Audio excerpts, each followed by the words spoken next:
寄ってらっしゃい、見てらっしゃい。闇芝居の時間だ。 Olá, samurais e geishas do meu canal do YouTube, beleza? Como é que vocês estão? Vocês estão de boa? Vocês estão tranquilo? Então tá, tudo bem. Primeiramente, recado rápido, recado básico. Segue lá no Insta, eu faço votação ou eu aviso qual vai ser o vídeo. Segundo recado, curte a página do canal no Face, faço postagens diárias, curiosidades rápidas, coisas que não dá pra ficar postando aqui no canal toda hora. E por último, mas não menos importante, eu vou deixar tanto aqui no card quanto na descrição as últimas teorias já feitas, beleza? E bem, como vocês estão vendo, hoje nós vamos fazer a teoria, né? E se as guerras mundiais nunca tivessem acontecido? E essa teoria não é uma ideia minha, é uma ideia de um inscrito, então, por favor, comente aí você que pediu essa teoria que eu não vou lembrar. E novamente, como todo mundo sabe, eu não só simplesmente chego e faço a teoria, não aconteceu porque eu quis, não, eu sempre pego fatos prováveis de que tenha dado certo, aí sim eu moldo para a teoria acontecer, beleza? Então, bem, vamos lá. Hoje nós vamos falar, né, e se a Primeira e a Segunda Guerra Mundial nunca tivesse acontecido? Então, vamos começar do início. Vamos falar um pouquinho sobre a primeira, depois sobre a segunda, pipipi, popopô, e como a gente vai evitar elas, beleza? E antes, eu só vou ressaltar uma coisa. Nós só vamos mudar a Primeira e a Segunda Guerra. Fatos acontecidos entre a Primeira e a Segunda, a gente não altera, se não for necessário alterar, beleza? Então a gente vai manter as colônias, a gente vai manter os conflitos isolados, nós só não vamos criar duas guerras mundiais, ok? Tendo isso em mente, então, vamos ao vídeo. E bem, vamos começar, obviamente, pela Primeira Guerra Mundial, que teve seu início em 1914, quando Francisco Ferdinando morreu assassinado pelo Gravilho Príncipe, que, né, deu muita sorte e o Ferdinando deu muito azar em ter seu carro quebrado na mesma cafeteria do que ele. Então, e a partir daí, obviamente, as nações que já estavam em uma tensão e já resolveram sair no soco. Mas aí nós vamos mudar algumas coisas. Em vez do Francisco Ferdinando sobreviver ao atentado da organização da Mão Negra e continuar desfilando por aí, vamos supor que ele sobreviva ao atentado, só que em vez de ele continuar por aí, ele acabe se isolando e acabe formando alguma força policial para investigar esses crimes e quem foi os organizadores e prender essas pessoas. Fazendo isso, nós evitamos a Primeira Guerra Mundial, mas nós não evitamos as tensões e nem o conflito na Rússia, que nós já vamos falar já. O Império Otomano, possivelmente, ele ainda ia se manter por algum tempo.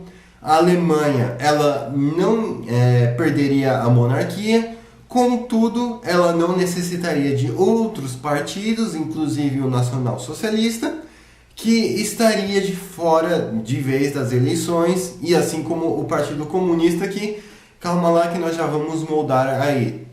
O resto da Europa vai continuar normal, como sempre continuou, só vamos aqui ressaltar os pontos mais notáveis, né? Em 1917 teve a Revolução Russa, que quando Lenin foi tentar tomar o poder, Lenin tomou o poder e destronou o czar. E bem, o porquê que isso aconteceu? Justamente porque as pessoas não queriam que a Rússia fosse a guerra, e a Rússia estava passando por uma situação difícil, e a Rússia foi à guerra.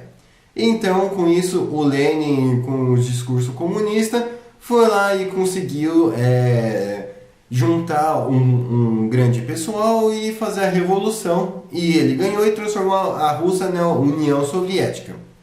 Só que se não tivesse a Primeira Guerra Mundial, dificilmente a Rússia iria para alguma guerra, afinal ela já estava começando a ter problemas internos.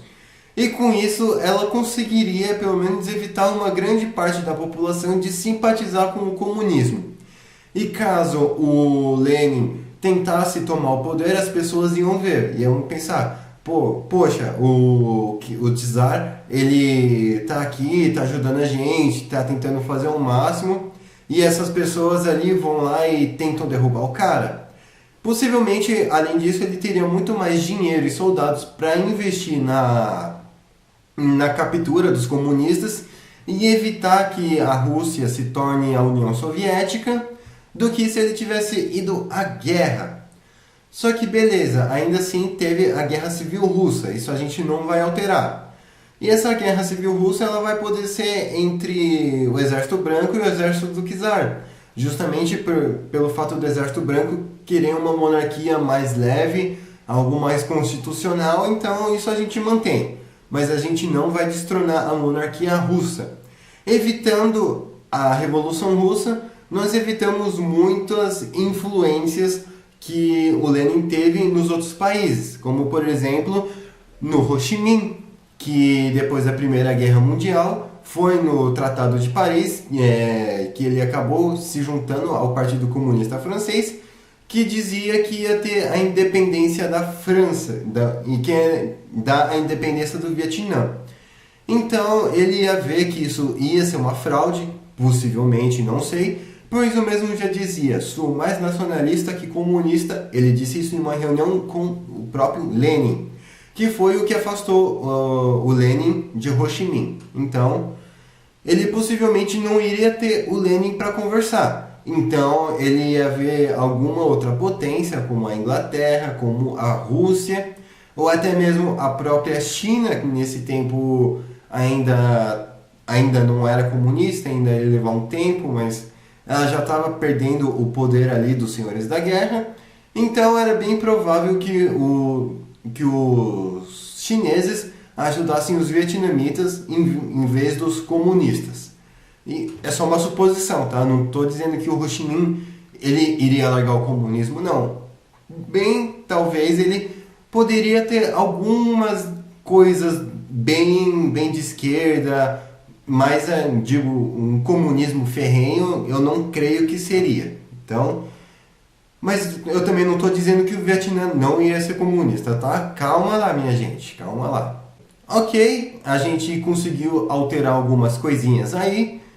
E em 1920, o Japão anexa a Coreia. Até aí não mudamos em nada. E ok, agora vamos mudar a Primeira Guerra para o cenário da Ásia. Que, né, como nós sabemos, o Japão e a China estavam lado a lado guerreando contra a Alemanha.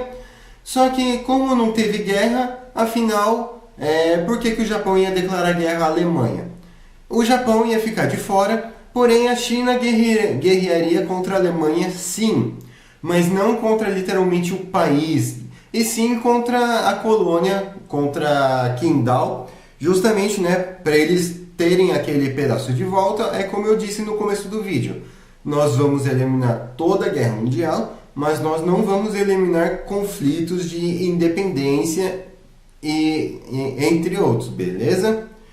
Então, vamos manter uma guerrinha, vamos supor que ok, a China ia conseguir de qualquer modo, né, recuperar Qingdao, justamente pelo fato, né, de que um continente inteiro do tamanho da China contra uma colônia pequena alemã ia ser muita perda de tempo e de dinheiro desperdiçado da Alemanha, mandar tropa, suprimento, tudo para lá, para sustentar uma pequena colônia. Então, as relações entre a China e a Alemanha não ia ser muito bem, mas também, conforme fosse mudando os governos da China, as relações poderiam voltar ao normal. A Ásia a gente mantém aí, como eu já expliquei, o Ho Chi Minh, o Vietnã, o Camboja possivelmente iria passar por esse mesmo processo, o Laos, enfim. Agora vamos retornar um pouco à Europa.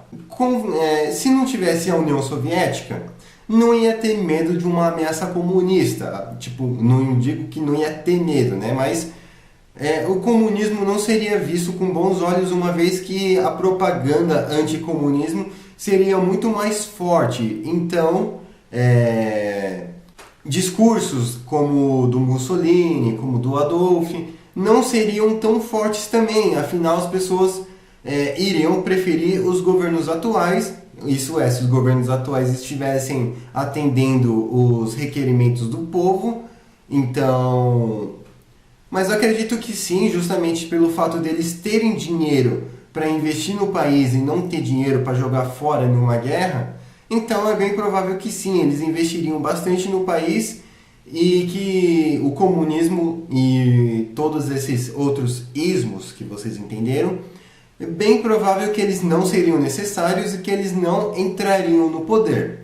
Então, não entrando no poder, aquele ismo da Alemanha, teremos um outro governo, um governo que talvez seria, que seria muito melhor, né, para a Alemanha e para o povo judeu e para o mundo também.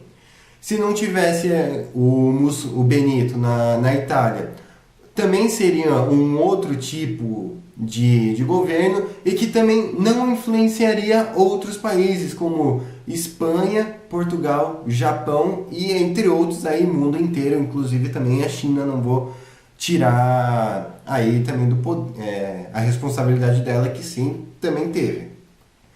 Então, se não tivesse o Partido Nacional Socialista na Alemanha, bem provável que não teria uma invasão na Polônia. Óbvio que poderia ter algum conflito interno ali na Polônia, por mais espaço, por mais autonomia, só que não ia ser o que foi. E em 1936, em 1931, o Japão vai lá, invade a Manchúria, anexa a Manchúria. Ok, esses conflitos são isolados, não é uma guerra mundial. E a guerra sino-japonesa veio antes e a segunda guerra sino-japonesa veio antes da Segunda Guerra Mundial. Então, beleza, a Segunda Guerra sino-japonesa nós vamos manter. Só que é o seguinte, dessa vez ia ser ao contrário. O porquê? Porque não existe Benito nem Adolf. Então, o Japão não ia se sentir tão confiante em ter aliados. E outra, ele sofreria embargos econômicos de toda a Europa, dos Estados Unidos, basicamente de todo mundo, né, de todas as potências. Então, ele não iria conseguir manter a guerra contra a China por muito tempo. Mas e se ele tentasse invadir os outros países? Lembra que a gente falou, sem guerras mundiais. Se ele invadisse os outros países, ele estaria declarando guerra aos países colonizados. Então, se ele invadisse a Índia, por exemplo, ele estaria declarando guerra à Inglaterra. E isso não seria inteligente da parte dele brigar sozinho. Então, com toda certeza, o Japão não ia sozinho para essa penca de países. Mas lembra que eu falei também, conflitos isolados, ok. Então, é muito mais provável que, em vez da Rússia e da União Soviética e dos Estados Unidos libertar a Coreia, quem libertaria a Coreia poderia ser a China. Olha um gancho para a próxima teoria. Já vou até anotar depois. E se a China libertasse a Coreia? Enfim. Ok, agora vamos supor que a Segunda Guerra Sino-Japonesa acabou com a derrota do Japão. De novo, vamos manter isso igual na realidade. Como é que seria a indenização da China? Afinal, ela recuperou Taiwan porque o Japão teve que pagar uma alta indenização, justamente por causa de Nanquim também, não sei. Bem, vamos voltar, Taiwan vai voltar a ser da China e a Manchúria também, afinal a Manchúria fazia parte do Japão e a China estava guerreando contra o Japão. Não tinha como eles ficarem sem a Manchúria. Então, obviamente que os chineses eles também conseguiram, de algum modo, chegar até a Coreia e ajudar com a libertação da Coreia. Então, obviamente que um governo pró-China, no caso, uma China nacionalista, seria colocado ali na Coreia. Então, não teríamos duas Coreias, teríamos apenas uma Coreia só. E beleza, como é que ficaria a Guerra Civil Chinesa? Afinal, se não teve Lenin para influenciar Mao Tse-tung, quem é que teve? Como é que vai ser? Bem, eu acredito que sim, talvez uma revolução comunista seria tentado ali na China, Só que eu arrisco dizer que não daria muito certo, justamente por não ter grandes países comunistas, como por exemplo a própria União Soviética, para os apoiar e os armarem. Então, só o governo nacionalista teria os Estados Unidos para ajudar eles. Então, Chiang Kai-shek, bem provável que ganhasse a Guerra Civil Chinesa. Só que o seguinte também, ele também não ia ficar muito tempo no poder, justamente pelo fato de que o comunismo não seria um problema, eles não teriam um gigante comunista do lado deles. Então, eles não teriam motivo para ter um cara como Chiang Kai-shek por tanto tempo no poder como ele ficou. Então, Chiang Kai-shek, bem provável que tivesse deixado o poder, mas ele não teria sido preso nem nada, ele só teria nunca mais sido eleito. Porque as pessoas não iam ver uma pessoa que os precisasse defender do comunismo. Então era muito mais provável do que a democracia na China chegasse muito mais cedo do que chegou, né? Digo, em Taiwan, por exemplo, que chegou só em 83. A China ainda está aí, né? Enfim. E a Guerra Fria, ela basicamente não existiria. Como assim? Calma lá. Ela não seria uma guerra ideológica, ela não seria... Não, e guerra ideológica basicamente todas são, independente de qual for a forma do governo. Mas não seria entre comunismo e nacionalismo. Seria basicamente entre governos monarcas e governos republicanos. Aí sim, poderia ser, porque afinal os países da África que estavam sob colônia de outros países, com toda certeza, né, eles seriam sustentados pela oposição. Então, se tivesse uma colônia de uma república, ela seria sustentada por uma monarquia. Se tivesse sobre uma monarquia, seria sustentado sobre uma república. Enfim, eu espero que tenha atendido a sua expectativa, né, e se não houvesse as guerras mundiais. Porém, como eu disse, os conflitos isolados sempre vão ter. A gente não dá para criar uma teoria assim sem forçar demais, beleza? Eu até posso fazer uma teoria e se o Japão nunca tivesse invadido a China. Mas enfim, eu espero que vocês tenham gostado desse vídeo. Você que pediu essa teoria, gostou? Peça a sua teoria também aqui na descrição. Eu demoro, mas eu faço. Eu anoto tudo e sigo uma ordem, beleza? Eu vou deixar a thumb aí caso vocês queiram tirar print, mas eu acho que desnecessário. Enfim, curte esse vídeo, compartilha, se inscreve, segue no Insta. Falou e fui!